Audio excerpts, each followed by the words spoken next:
주신 주님 주의 나라 임하셨네.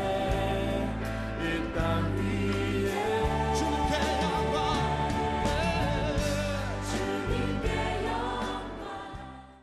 1970년대 초에 제가 대구에서 모 직장 생활을 하고 있었습니다.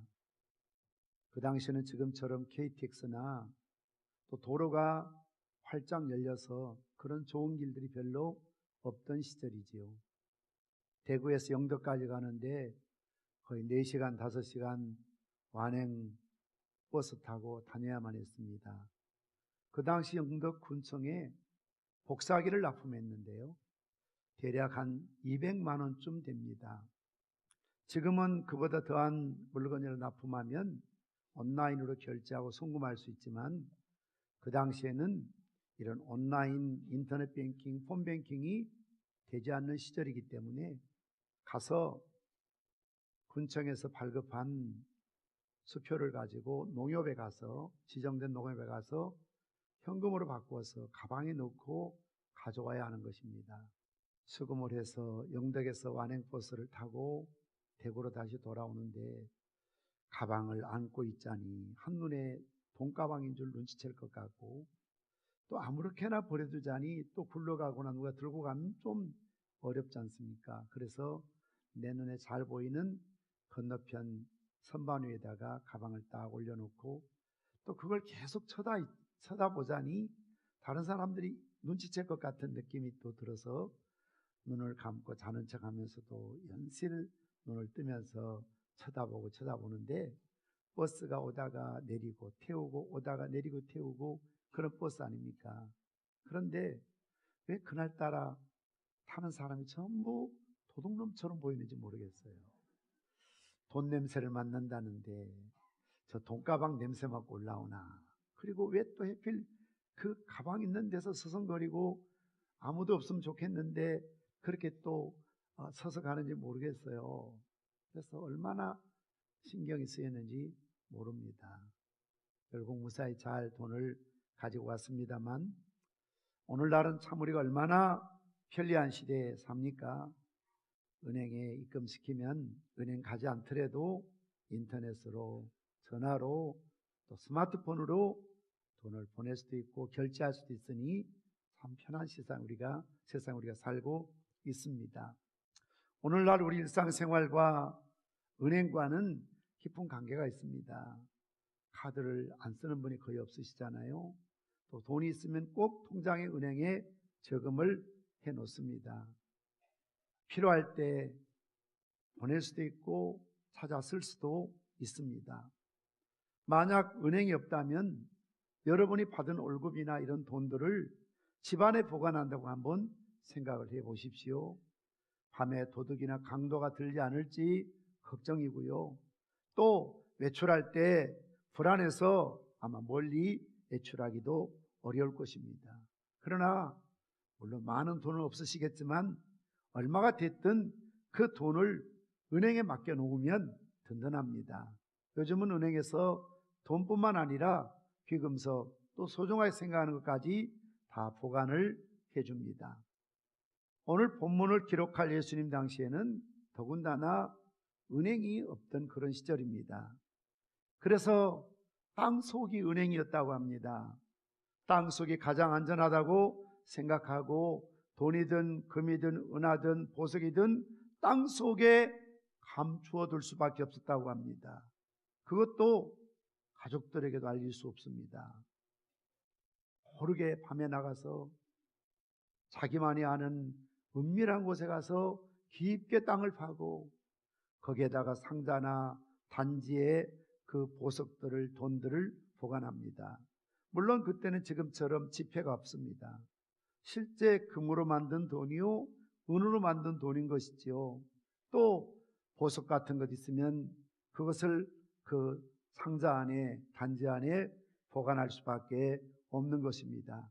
당시의 풍속대로 하면 이런 땅속에 감추인 보화를 발견한 사람은 내가 임자라면 100% 내 소유가 되지만 내가 남의 밭이나 논에 산에 가서 일을 하다가 이런 보석을 발견하게 되면 주인에게 2분의 1을 주고 나머지 반을 자기가 가져올 수 있었다고 합니다. 그런데 오늘 본문에 등장하는 이 주인공은 어떤 윤리적인 도덕적인 차원에서가 아니고 천국에 대한 비유이니까 여러분이 그렇게 생각하시며 들으시기를 바랍니다. 남의 밭에 가서 일을 했는데 보화를 발견한 것 같습니다. 그런데 주인에게 이야기하면 절반을 줘야 됐기 때문에 자기가 전부 갖고 싶은 욕심이 있었던 것 같지요.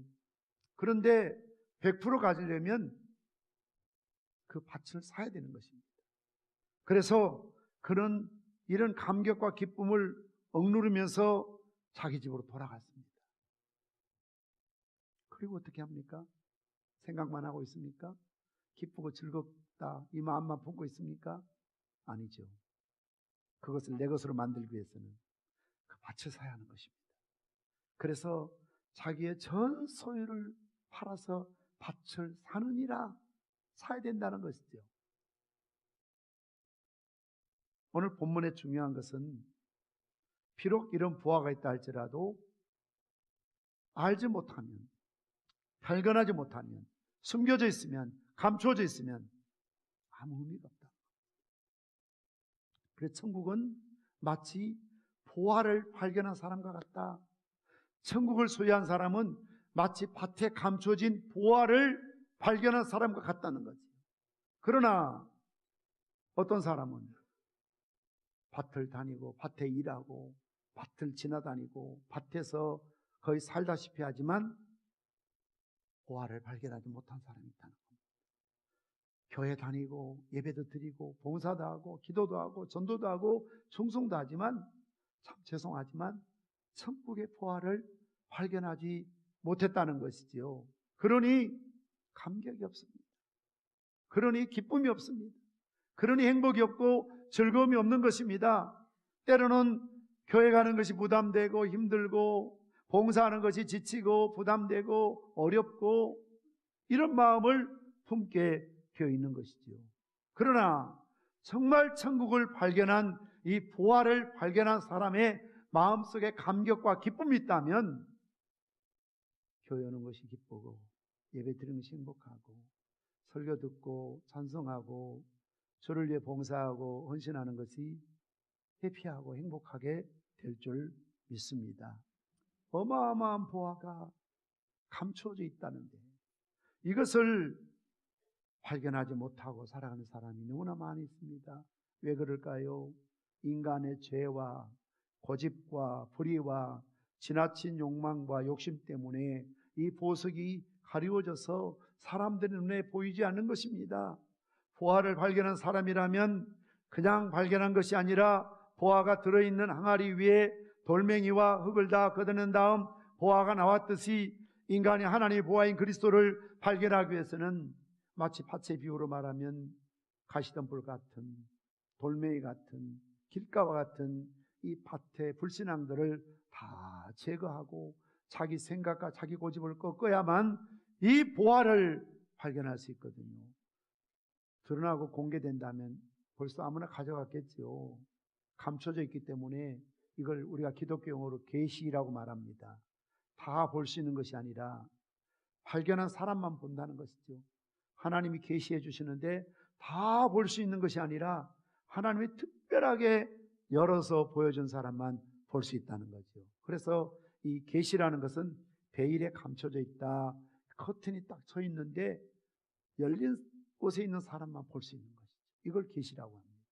이 보석도 다 알 수 있다면 보화가 될 수 없고 이미 다 주인이 찾아갔겠지만 그러나 얼마나 세월이는지 모르지만 아무도 발견하지 못했던 이 밭에서 우연히 어느 날 뜻밖의 이상한 소리가 나고 그것을 파보았더니 그 안에 괴짝이 들어있고 열어봤더니 실로 평생에 처음 구경하는 엄청난 보석들이 돈들이 그 안에 들어있었다는 것이죠.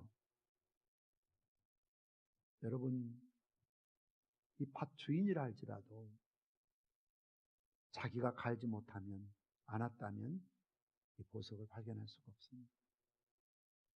모태신앙이고 어릴 적부터 주일학교 다니고 교회 심지어는 참 중직이요 봉사자를 할지라도 내 마음밭을 갈지 않으면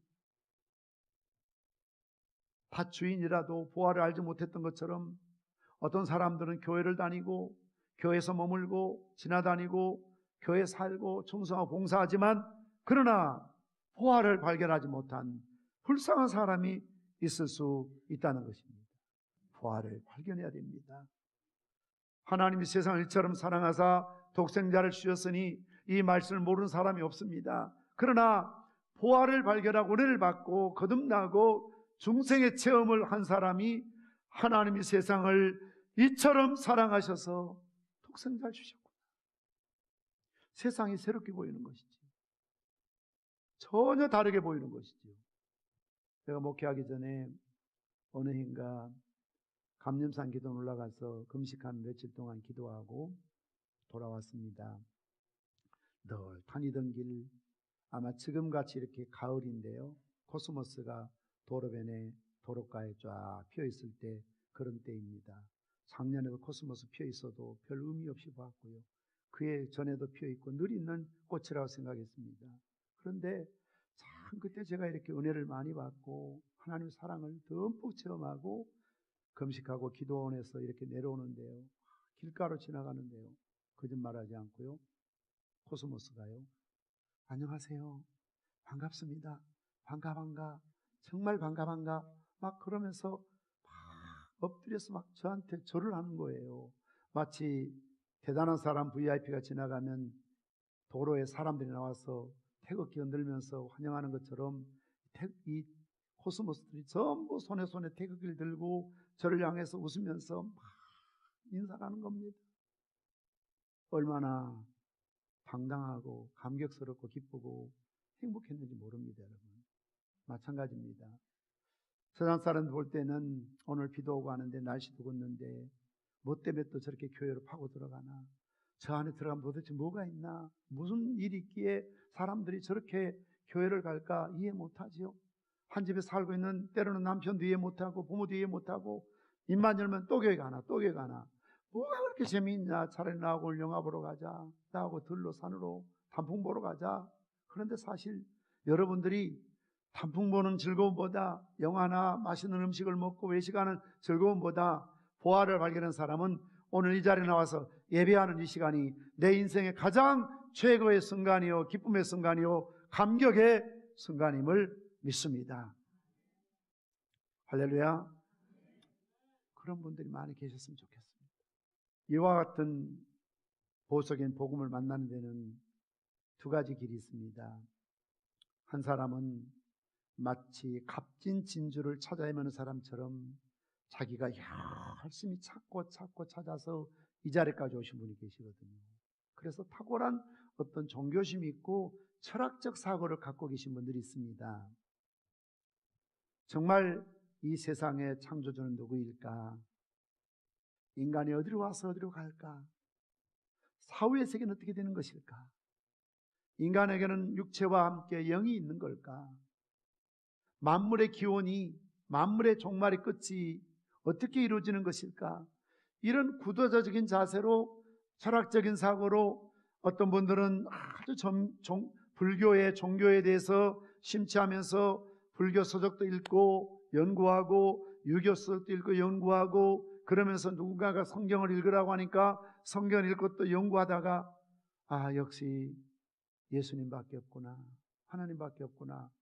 그리고 누군가의 전도를 받아서 이 자리에 나온, 교회에 나온 분도 계십니다. 값진 진주를 찾아 나서는 장사하는 사람처럼 찾고 찾아서 너무나 값진 진주이기 때문에 예수님을 나의 구주로 고백하고 믿음 생활하신 분도 계시죠. 옛날에 어떤 분이 제가 집회를 인도하고 났을 때 저를 찾아와서 하는 이야기가 그거였습니다. 다른 사람들은 교회 가서 은혜 받는다고 하고 뜨겁게 찬송도 하고 예배도 드리고 참 기쁨으로 봉사도 하는데 나는 왜 기쁨이 없는지 모르겠어요. 다른 사람들은 막 기도시키면 나글나글 우글우글 막 주의하고 기도하는데 나는 왜 기도가 안 되는지 모르겠어요. 다른 사람 설교 들으면서 막 은혜 받고 목사님 설교를 거의 외우다시피 한 번 들어 설교지만 또 다른 사람 이야기할 때 그대로 전달하는데 나는 왜 교회 나가면 한마디 생각 안 나는지 모르겠어요. 솔직한 자기 고백이죠. 왜 그럴까요? 진리를, 보화를, 예수님을, 말씀을 자기 소유로 삼지 않았기 때문에 그렇습니다. 그래서 참 예수님 훌륭한 분이라고, 하나님은 천지를 창조하신다고, 성경은 진리의 말씀이라고 그렇게 생각은 하지만 이것을 자기 소유로, 자기 것으로 만들지 못한다는 것이죠. 자기 소유로 삼아야 됩니다. 그러기 위해서는 어떻게 해야 되겠습니까? 당연히 대가를 지불해야 합니다. 물론 이 사람이 공짜로 얻겠다는 생각을 갖는다면 마음먹기에 따라서 밤에 몰래 아무도 없을 때 밭에 가서 해가지고 집으로 갖고 와서 모른 체 하면 될 겁니다. 그런데 그렇게 하면 안 되는 거죠. 또 그가 그렇게 해서 어느 날 갑자기 부자가 되어서 땅을 사고 밭을 사고 집을 사고, 보화는 쓰려고 있고 돈은 쓰려고 있는 거지 보관하는 목적이 아니지 않습니까? 그럴 때 동네 사람들, 이웃들이 저놈 이상하다, 오늘 갑자기 재벌이 됐네, 부자가 됐네, 그러면 소위 요즘으로 말하면 자금 출처 조사를 해요. 세무서에서요. 불로소득이 뭔지, 유산을 받아서 부자가 됐는지, 그래서 세금을, 소득세를 징수해야 되지 않습니까? 그래서 이 사람은 정당한 방법으로 그 보석을 갖기를 원했지요. 그 방법이 무엇입니까? 밭을 사겠다는 겁니다. 몰래 뽑아오는 것이 아니고, 몰래 도둑질해 오는 것이 아니고, 그 밭을 사서 내 소유로 삼고, 그리고 그 보석 전부를 내가 갖겠다는 겁니다. 우리가 신앙생활에도 정당한 방법으로 때로는 대가나 희생을 지불하고 믿음생활을 해야 됩니다. 신앙에는, 인격에는 속성과가 없습니다. 물론 개인 차이는 다 있습니다. 어떤 분은 평생 교회 다녀도 믿음이 안 자란 분이 있지만, 어떤 분은 나온 지 3년, 5년 만에 믿음이 큰 경우도 있지만, 어떤 경우라도 하루아침에 사람이 천사처럼 변하는 경우는 없고요. 특히 우리 인격은 그렇게 속성가로 하루아침에 변화되는 것이 아닙니다. 점점 자라가는 겁니다. 아이들이 키가 자라는 것처럼 우리 정신도, 우리 영혼도, 우리의 삶도, 우리의 어떤 인격도, 수양도 점점 성숙하고 자라가는 것입니다. 그래서 그리스도 장성한 분량까지 자라가라라고 말씀하고 있는 것입니다. 우리가 정당한 코스라면 남 성경 볼 때 성경도 보고, 남 기도할 때 기도도 하고, 남 훈련 받을 때 제자 훈련 또는 이런 말씀에 대한 훈련도 받고, 그리고 교회 다니면 특별한 경우가 아니면 학습부터 시작해서 6개월 이상 출석하면 학습 받고, 그 다음에 또 6개월 지나면 세례 받고, 성경 공부하고, 그 다음에 교사도 하고, 찬양대도 하고, 선교단도 하고, 셀 교사도 하고, 임원도 되고, 기관의 임원도 되고, 교회 중직도 되는 것이 자연스러운 성장이죠. 그래서 대가를 지불해야 된다 그 말입니다. 정당한 길을 밟아서 자기의 것으로 삼아야 된다는 것입니다. 예수님께서도 마태복음 16장 24절 말씀을 통해서 제자들에게 이르시되 누구든지 나를 따라오려거든 자기를 부인하고 자기 십자가를 지고 나를 따를 것이니라. 내가 져야 될 십자가가 있어요. 이 십자가는 희생입니다. 눈물입니다. 대가를 지불하는 겁니다.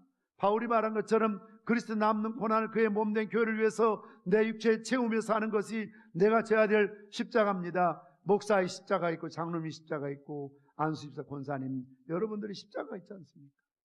그것을 지고 따르라는 겁니다. 그러므로 우리가 주님의 제자가 되기 위해서는, 천국을 소유하기 위해서는 먼저 자기를 부인하고 내가 져야 될 십자가를 지고 대가를 지불하고 주님을 따라가야 됩니다. 이 사람은 돌아가서 어떻게 했습니까? 이 대가를 지불하기 위해서 자기의 전 소유를 팔았다고 했습니다. 왜 자기의 소유를 다 팔았겠습니까? 자기 생명보다 귀한 집을 왜 팔았겠습니까? 이 사람은 지금 자기가 가지고 있던 것보다 더 가치 있는, 더 좋은 보화를 발견했기 때문에. 그의 부인이, 형제가, 부모가, 친구들이 도대체 너 정신 있냐 없냐, 그 좋은 논을 팔고 집을 팔고 땅을 팔아서 아무 쓸모도 없는 그 밭을 뭐 때문에 사느냐? 정말 내 마음속에 예수님에 대한, 천국에 대한 보화가 있는가 스스로 자문해 보아야 됩니다.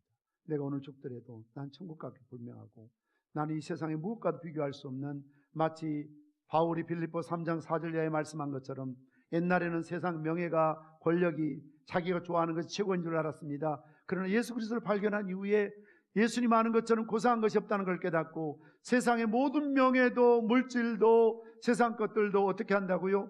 해로운 것을 여긴다. 잃어버린다. 배설물처럼. 여러분, 음식물 쓰레기 갖다 버리면서, 사실 제가 변기에 물 내리는 건 이야기하고 싶지만, 그런데 그것까지 하면 여러분 점심 드시는데 좀 지장이 있을 것 같아서, 여러분 집에서 음식물 쓰레기 더러운 비닐봉지 갖고 와서 아깝다, 이거 안 버리면 안 될까, 어디 쓸 수 있을까, 그런 사람 없잖아요. 큰 냄새나 구더기 있고 벌레 날리는 거 그냥 탁 미련 없이 아낌없이 갖다 내버리고 손 씻고 빨리 와야지. 그거 뭐 좋다고 쓰레기통 열어놓고 보면서 아깝다.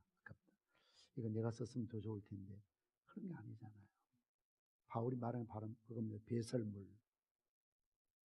배설물처럼 버려. 왜 그럴까요? 더 좋은 가치가 있다는 걸 알기 때문에, 더 좋은 것을 가슴에 품고 살아가기 때문에 그렇습니다. 보화를 발견한 사람, 자기 소유를 팔아 그 밭을 샀습니다. 여러분, 우리는 천국을 소유하기 위해서 이 세상에 밭을 사야 되는 것입니다. 교회 생활을 사야 되는 것이죠. 예배도 주일 낮에만 덜렁 나왔다가 저녁도 없고 수요도 없고 철야도 없고 새벽기도 없고 기도회도 없고, 그렇게 기관 모임 하자 해도 기관 모임도 안 가고, 그렇게 햇빛의 기관별로 교구별로 또는 김시감에 기도하자 해도 자기는 열애되어 버리고, 그러면 참 죄송하지만 그런 사람은 보화만을 원하고 밭을 안 살려고 하는 사람, 아주 이기적인 겁니다. 자기중심입니다.